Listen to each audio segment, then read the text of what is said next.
On the tee, hard to believe we are coming to you from Scotland. That's right, from Scotland. Gabe Neitzel, Stephen Watson, joined by our friend Jason Coughlin from Wisconsin Golf Trips, been a proud partner of the show here, of course, because On the Tee, presented by Wisconsin Golf Trips. We have been talking about this for months, and we are on the trip. We talked about Jason. We are 2 rounds into the trip, 3 more guaranteed rounds, some already getting on the old course, the rest of us hoping to get on the old course. When we decided that we were taking 20 people over here to Scotland, did the first 2 days, is this kind of what you imagined it would be? Better. Okay. Better. I mean, the weather we had at Dumbarton, I've never played in an October day like that. To have that little wind and be that pleasant, it was ridiculous. And then today at Carnoustie, low 50s, little windy, little cold, but certainly comfortable. Yeah. Not. I have played in far worse in Wisconsin. Way worse. I'll tell you way what. Worse. I have not seen a raindrop yet, and Gabe told me to bring all this rain gear, and I wait for tomorrow, buddy. I think tomorrow you're going to need the rain gear. All right. No, the weather's been incredible. I mean, to play golf in 50 degrees and not a cloud in the sky with no wind. And then today on Carnoustie, a course that's known for wind howling, yeah, to really have it impact just a few shots today. Overall, it's been Mother Nature showing off to start off the On the Tee trip to Scotland. That's for sure. And we've got a couple days where there probably is going to be a little rain, but like Thursday, one of the days looks incredible. Like I think we're getting off pretty well, and that's kind of what you'd expect. So where we're broadcasting tonight, it's our last night here. The Hawkswood Estate. Hawkswood Country Estate. Yeah, Hawkswood Country Estate. So I want to make sure we give them all the love because they've been fantastic, Jason. I know this was something when we first had the idea, the concept of this, you're like, oh, I know this really cool place. If we get like 20, 24 guys, this would be the perfect spot for it. I knew what I had in my mind of what this place would be. And again, this is another thing that has just far surpassed my expectations. Stephen and I were kids. Like we got here after walking around St. Andrews. We dropped off our clubs. Inside, we didn't unpack anything. We unzipped our golf bags, grabbed a wedge each, and literally ran to like the little chipping area they have right behind the house we're staying in. It's so for those that don't know what this is, it's Hawkswood Country Estates. It's about 10 minutes outside of downtown St. Andrews. And in my world as a tour operator, the tour operators over here don't either try to promote it or they don't think it's something that groups want to do. I mean, look at us. Yeah. I mean, golf degenerates staying in a place. It has 3 degenerates. You're a golf degenerate, Stephen. That's a compliment. That's a compliment. Just accept who you are. Thank you. Yeah. So the place has 3 homes all on the same property. We have the entire run of the facility. No one else is here except for us. There are 3 houses that each have a huge kitchen, 5 bedrooms, a hot tub, and then 2 of them have their own private short game area, and we have a full driving range at our disposal. We're like kids in a candy store. It's nirvana for us. And it's really special too because it's a family-run operation and they make you feel like you're at home. From the time you step onto this property. I mean, the owner is cooking us all the meals. Yeah.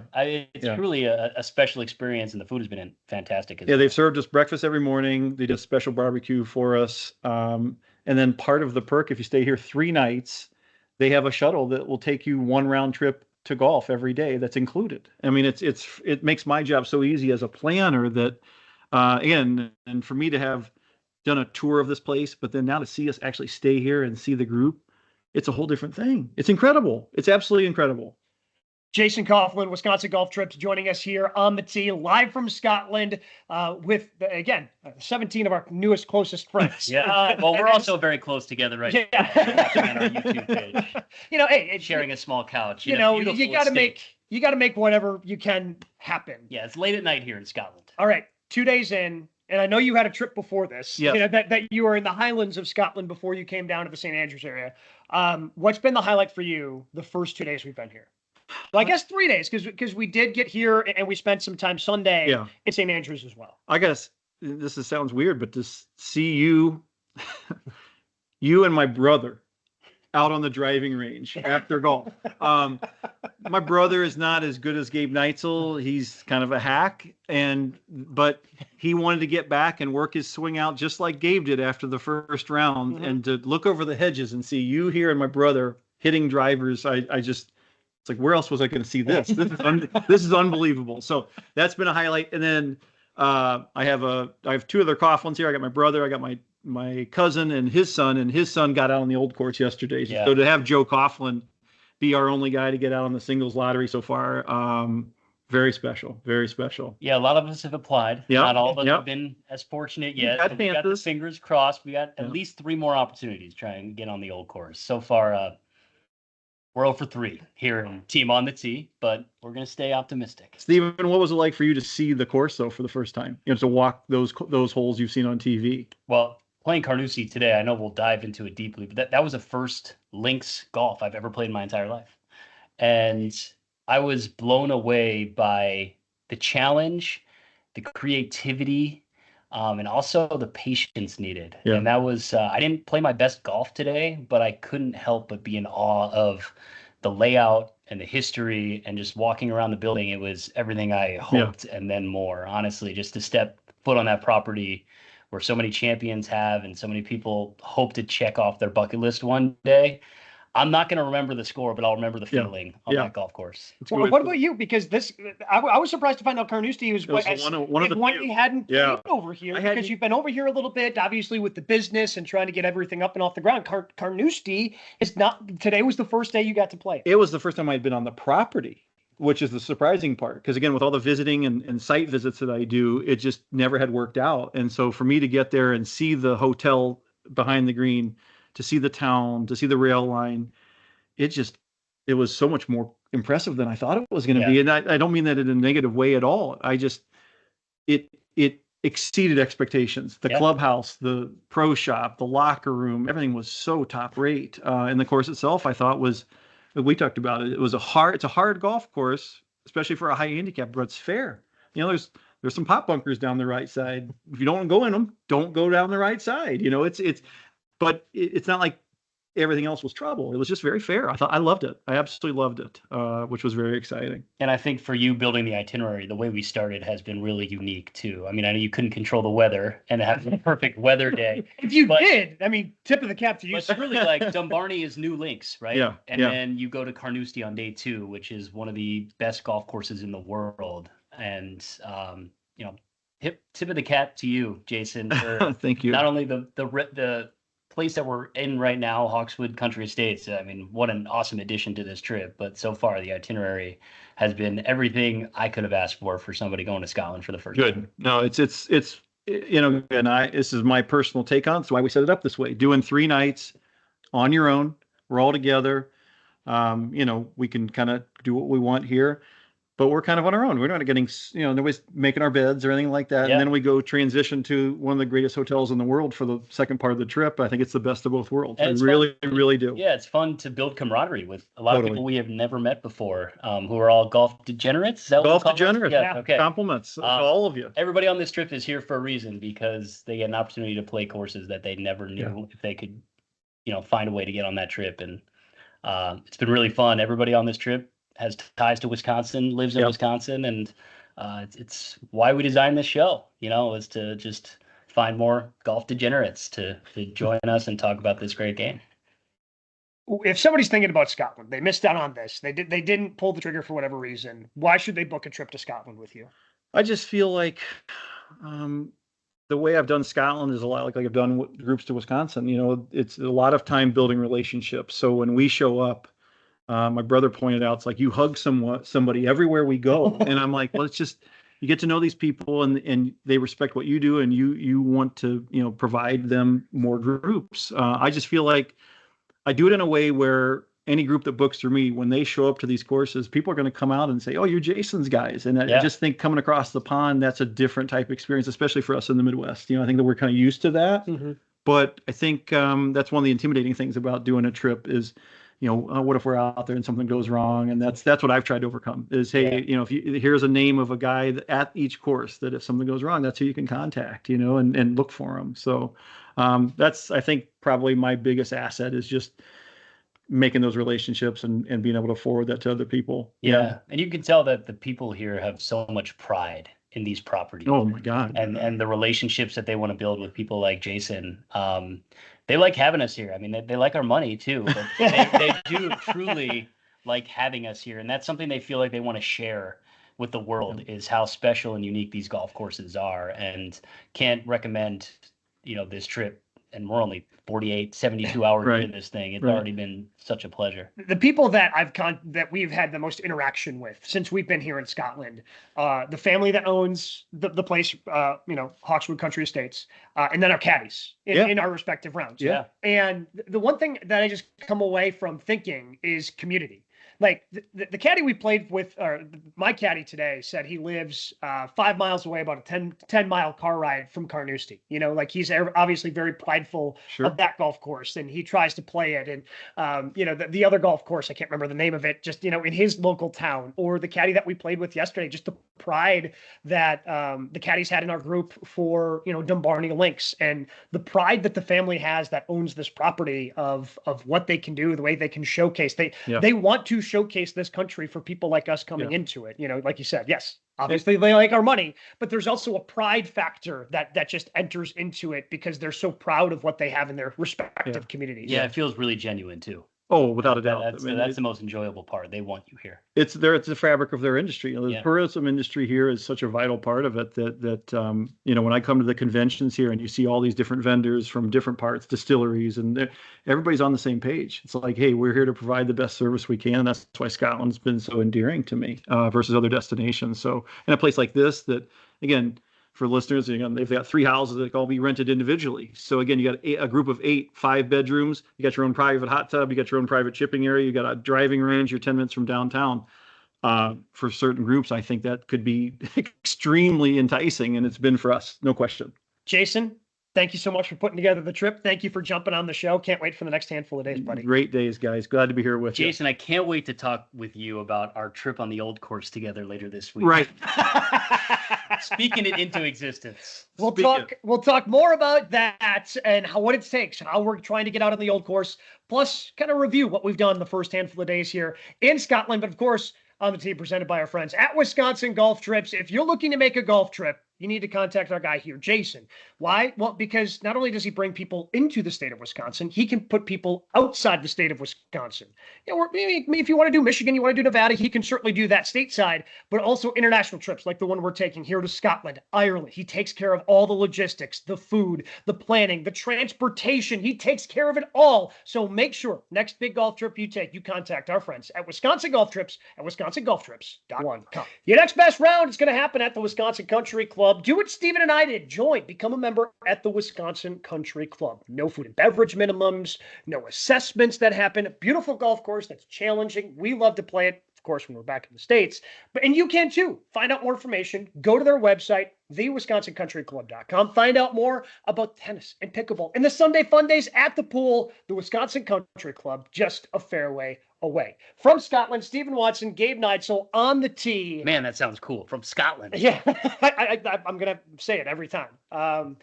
It's been such a fun 3 days. It's been a little different than the first time I was over here a couple of years ago, Stephen. But we had our own travel snafus. Yeah. We had some issues. Adversity right out of the gates. But we were able to right the ship, and we had a flight that got delayed, and then we got rebooked, and so we had to book another flight. Unfortunately, the guy that was on our flight, shout out to our guy Mark Blutstein, Bluty, love you. Where he had what happened to me 2 years ago. Clubs made it, luggage did not. However, he got his the next day, one day, instead of the 35. I had to wait for mine. But other than that, I mean, it seemed like it was pretty smooth sailing for the other 20 guys. Yeah, and that's pretty amazing when you think about 20 people coming here to all have their clubs and, for the most part, bags. Pretty drama-free. I know that we were able to get in. Like, my goal getting here on Sunday was I wanted to leave enough time to be able to walk the old course, because that's the one thing about this trip is we're just trying to get on the ballot every single day, every opportunity to get on the old course, and it's not guaranteed. So Sunday was the one chance I knew I would have to walk 1 through 18, and that was a pretty special way to kick off this trip once we got here. For those who don't know, if you're wondering, what does Stephen mean, walk the old course? The old course is only a golf course, Monday through Saturday. Sunday, it is a public park. So there are people playing with their dogs in the middle of, some of the most famous holes in all of golf. we saw a couple of dogs run through some bunkers on the back nine as we were walking through, and that's just, it's such a cool and unique thing about the old course in St. Andrews. But I'm glad you got to walk it as well, because you kind of got to. I mean, it's one of those courses. It's not Augusta, because we see Augusta every year, but it's like Pebble Beach.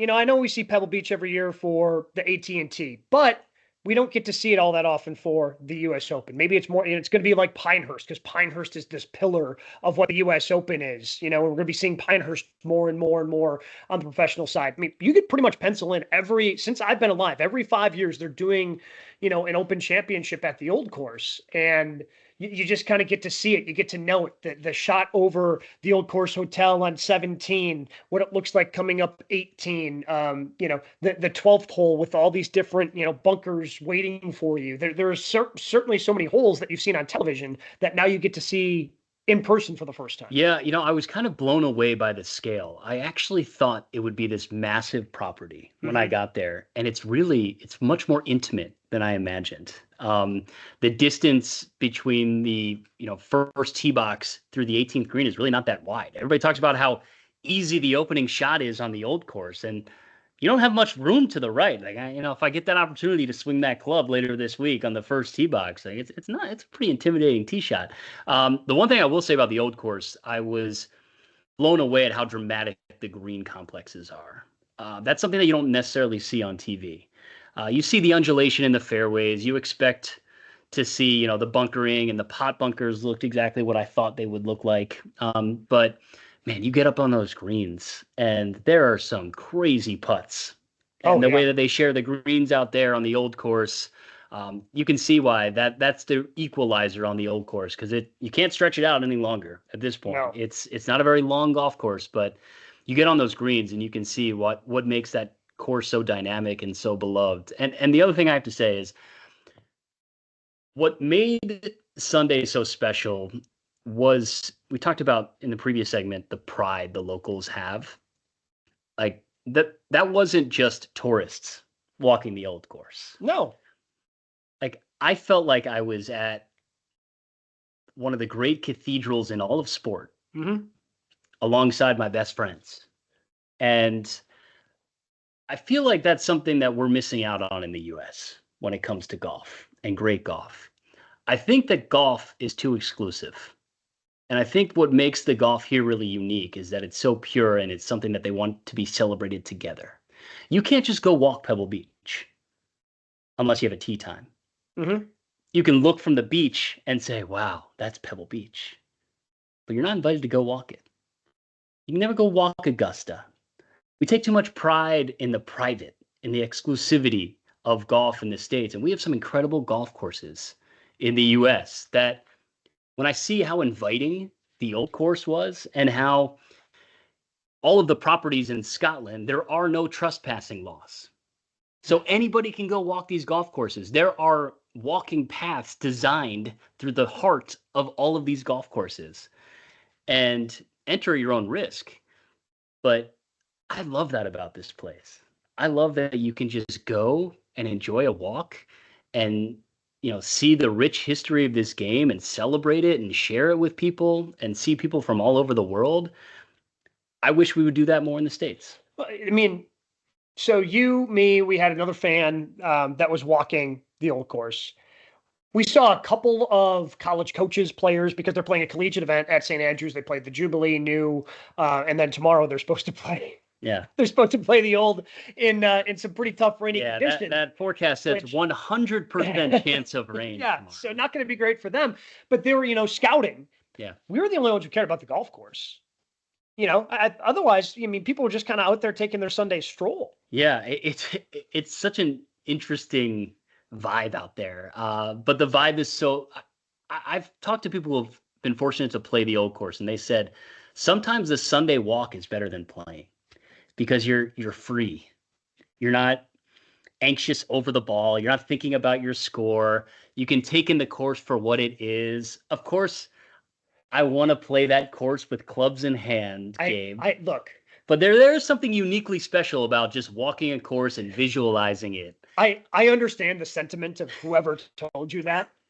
As somebody who has now taken the Sunday stroll with you, and as somebody who has played the old course, I think you know which one was better. Well, yeah. And I hope that you get to walk with me on the old course at some point this week. Well, so that's going to be tough because, well, days are getting limited. The days are getting limited. So there's a couple different ways you can get on the old course. Yeah. Once you kind of already have a plan like this, a trip like this planned, there's like a year out ballot that maybe you can win some tee times. And again, those are tough to come by.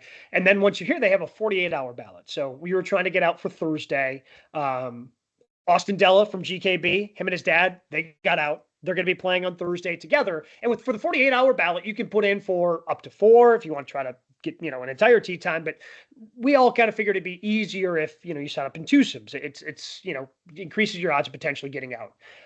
We have not gotten out as a twosome.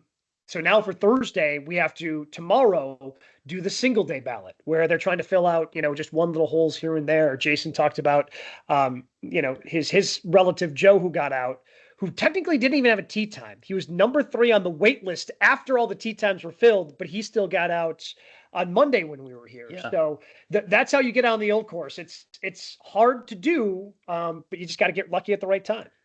And if I don't get on, I mean, this trip has still been amazing, and we have an incredible itinerary ahead of us. And that's why I'm happy that Sunday happened, because I at least feel fulfilled. It will feel complete with the old course, but I feel fulfilled having the opportunity to at least see the grounds and visualize it. If you happen to come to St. Andrews, if you come, and you don't have a tee time, I would recommend, if you can, have Sunday be one of those days. Maybe you play around at the Jubilee or New on that Sunday, and then you walk the old course. Just at least you can get out there and experience it and see all those things that Steven was just talking about of how a unique experience that can be. Yeah, it's what makes it special here. It truly is. It's hard to describe until you're out there walking and you just look around and you see smiles on families with their young kids running through the fairways and dogs running into fairway bunkers and you taking the pictures on the iconic spots throughout the course. It's cool. It's a unique spot, and it just feels like a sense of community here that's hard to put into words. Before we get to some of the actual golf that we've played, I do want to say something about Hawkswood Country Estates, where we've been staying the last couple of days. We had a lot of fun yesterday. We got an alternate shot, kind of match play thing going on, around the chipping green, which, it was tough to hold because it's just kind of AstroTurf on top of cement and it's a little cold. It's hard to, get the ball to stop and hold. Just having fun and just kind of, getting some camaraderie with the people that have decided to go on the trip. I think this place is going to be one of my favorite things about the trip that we did. Yeah. And it's because of the family who runs it. I think that's what makes this place special. Like, you can stay in Airbnbs and nice facilities and have nice meals all throughout this town. But the fact that they do it together and they love doing it, and it seems like they just want people to share this experience with them. And it can be whatever you want. I mean, you can go out and, hit 100 balls on the range. You can have chipping and putting contests with your friends. You can sit in a room that's nicer than most hotel rooms you're going to stay in.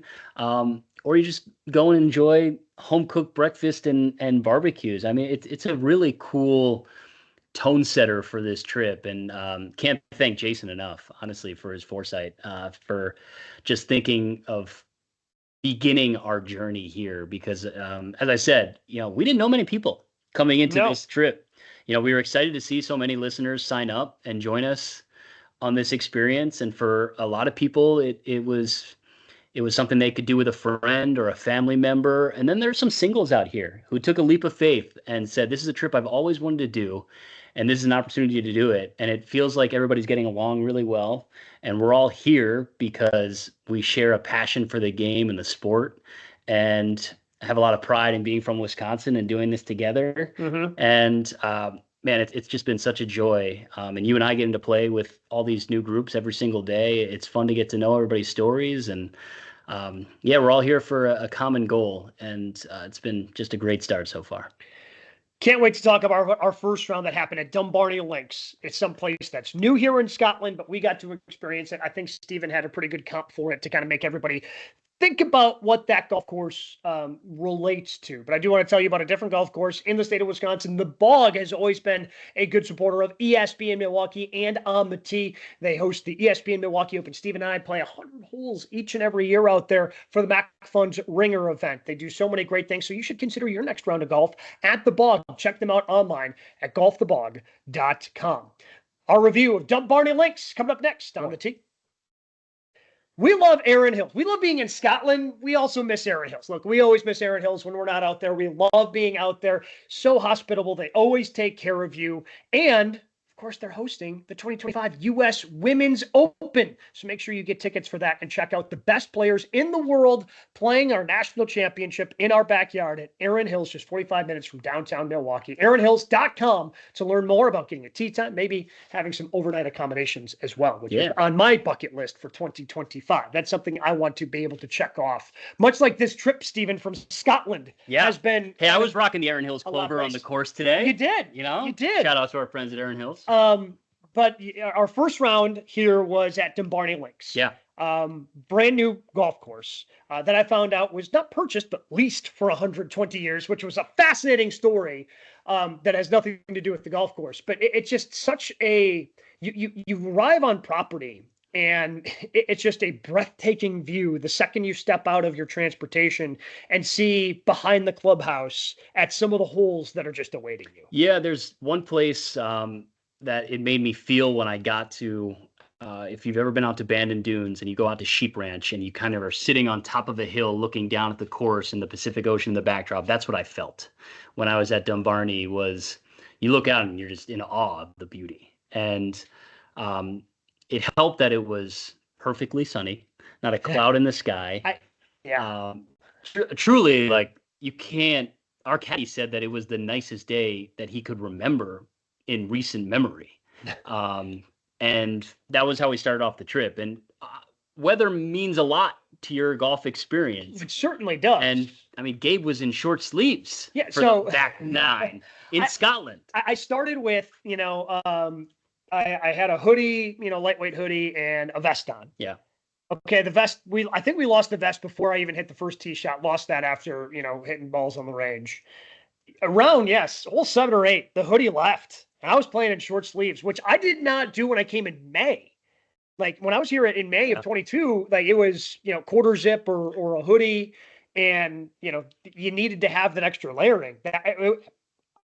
I never experienced anything like it. I'm not expecting to have another round in short sleeves for the rest of the trip. It was funny. Our caddy yesterday, Scott, said that in Scotland, we live in perpetual autumn. That's what he said. So, it never gets above 75 and rarely gets below 40 without the wind.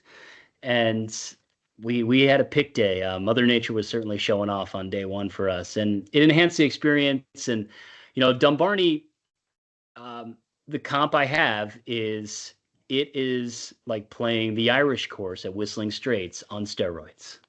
It's all man-made, so they pushed a lot of dirt around. Much like they had to at Whistling Straits. And, you're never on the water, but you always see the water. You feel the water.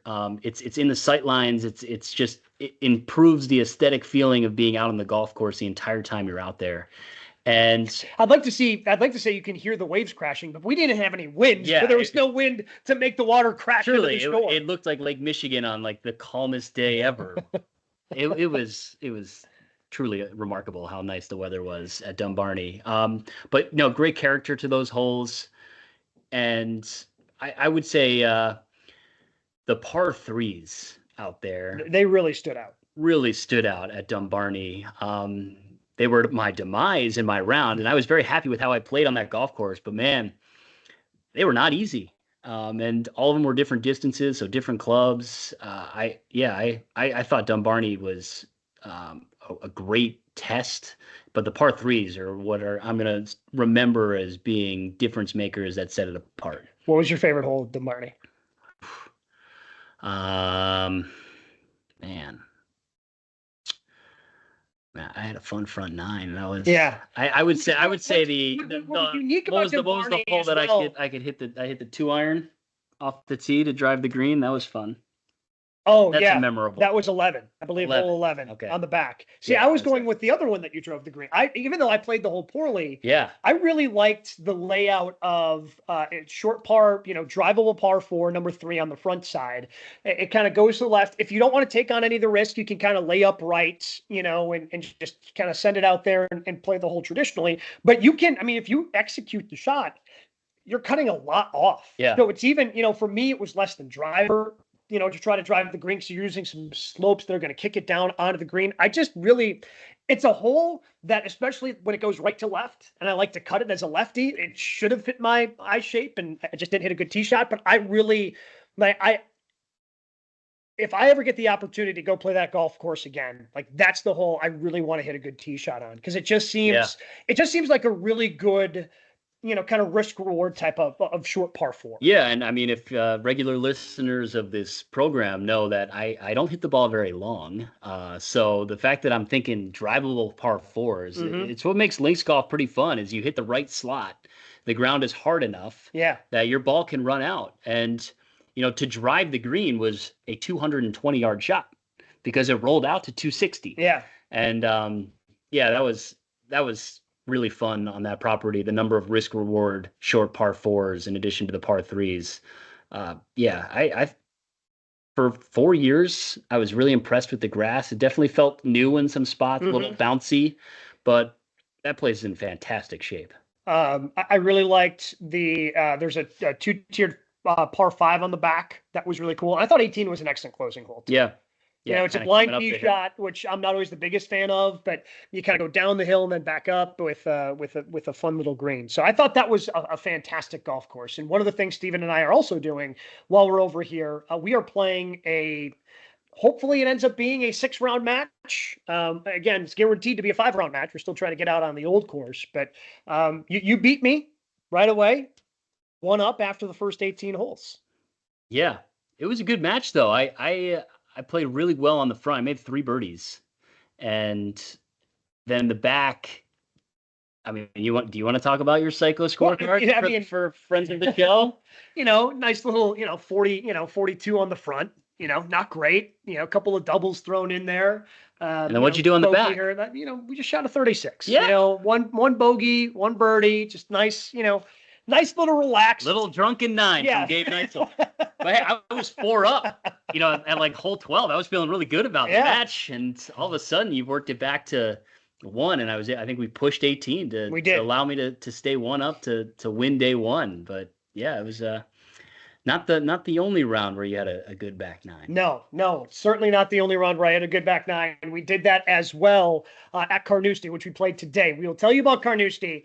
I am very excited to talk about it because you know how much, we just talked about Erin Hills, how much we love going to there. I'm hoping, for whatever reason, I feel like a connection to Carnoustie that was only strengthened by the way we played today. So hopefully I'm going to quiz you on to see how you feel. The way we played? Yeah. Okay. Well, because we got to play it together. Oh, okay. Gotcha. Yeah, not the way. Well, I guess we can get into that because it was interesting out at Carnoustie, of course, which they as it always is. Yes, as Carnasty. But your next round of golf back in Wisconsin could be at the Wisconsin Country Club. Steven and I joined. Steven's been out there for 7 years. I've been out there for a year now. We love the golf course. It's the one thing that drives us. We love going out there, being able to play when we can.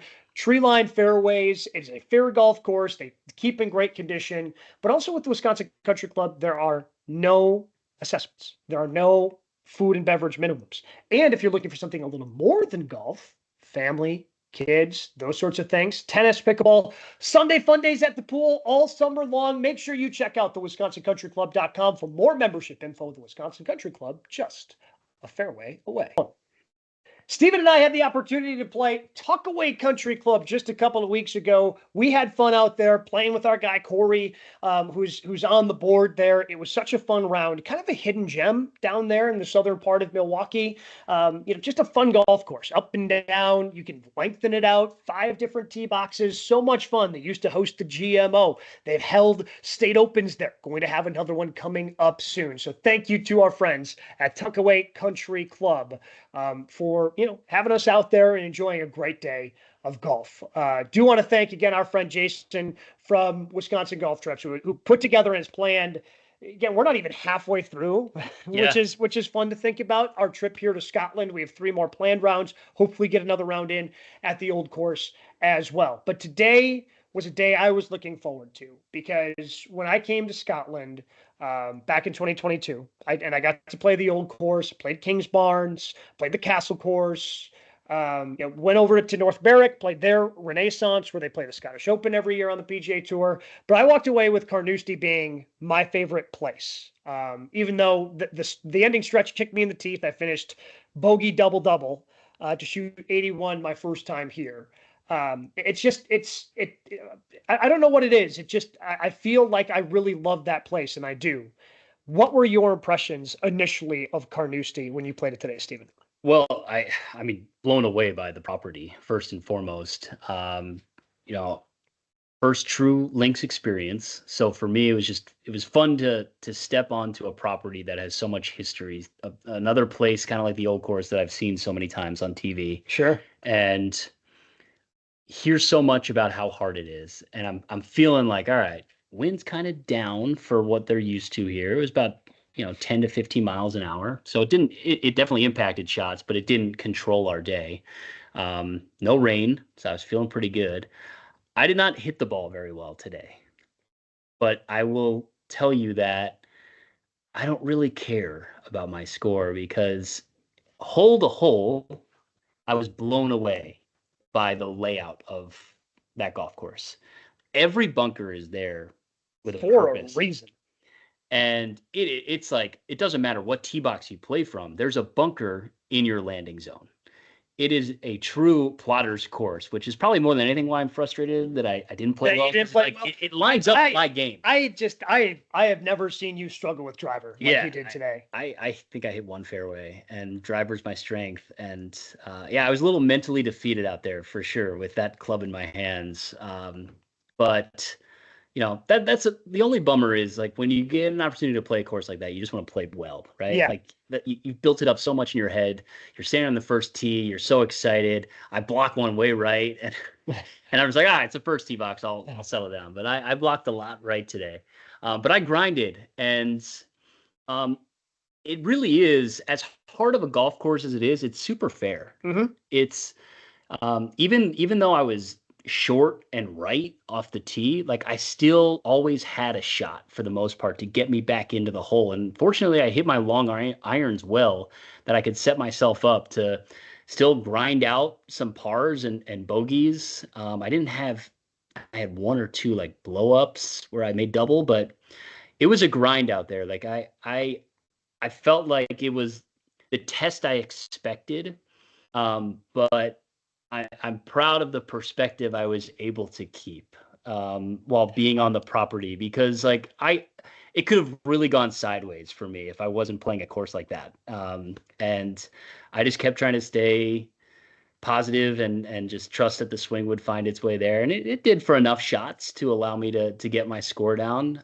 But I'll tell you what, the final 5 holes on Carnoustie. Yeah. Put it up against any 5, the final 5 closing holes of just about any championship course, like courses that have hosted major championships, there is not a miss in the final 5.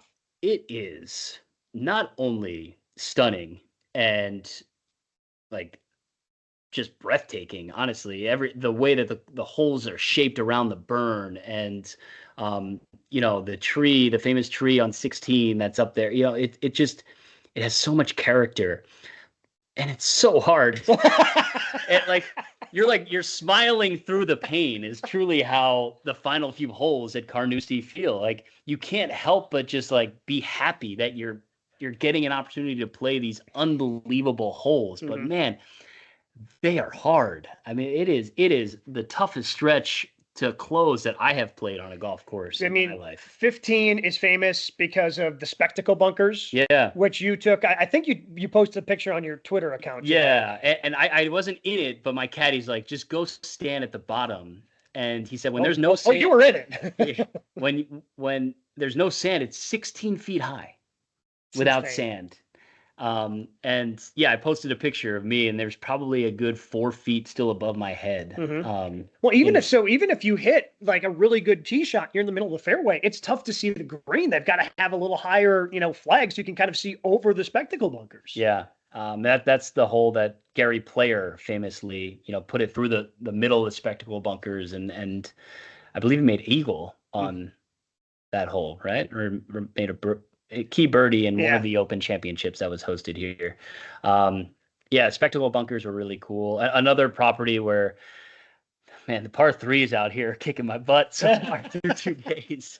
Well, that was, 16. 16, the par 3 is. It's never fun when the caddy tells you 220 on the tee box on a par 3. That's a way to intimidate you on the final. And we weren't playing all the way back. Yeah. We were playing, I believe, the 1-up tees, so we weren't all the way back. We played them a little further up, just kind of the normal tees. I think a lot of guys would play. Yeah. 240 yard, par 3 that you got to play. Yeah. I was expecting to hit my 2-iron more as like my fun club off the tee, not my second shot into green. And that was what today was like at Carnoustie for me. But man, it's what an unbelievable property. And you can see why some regard it as the best golf course in the world. So you have a greeter right there. And one of the little things I love about over here is the little things they give you on the first tee. Yeah. So we got a little packet and the yardage book today. Yesterday at Dumbarton, they had, first of all, we had a shot of scotch that they gave you right away on the first tee. Right? Forgot to mention that. That was a nice way to start the trip. Yeah, welcome to Scotland. Here's a shot of scotch. Very smooth. Yeah. So that was really good. But they also give you a little, kind of a bag. It's got some teas in it. It's got a divot repair tool, and it's got the yardage book for that too. A lot of these places will give you the yardage book, which is fantastic. But just little things where even if you don't get something out of the clubhouse, you're walking away with something that you're going to remember from your experience there. And our greeter, the first thing he says today, welcome to the greatest golf course in the world. Yeah, right.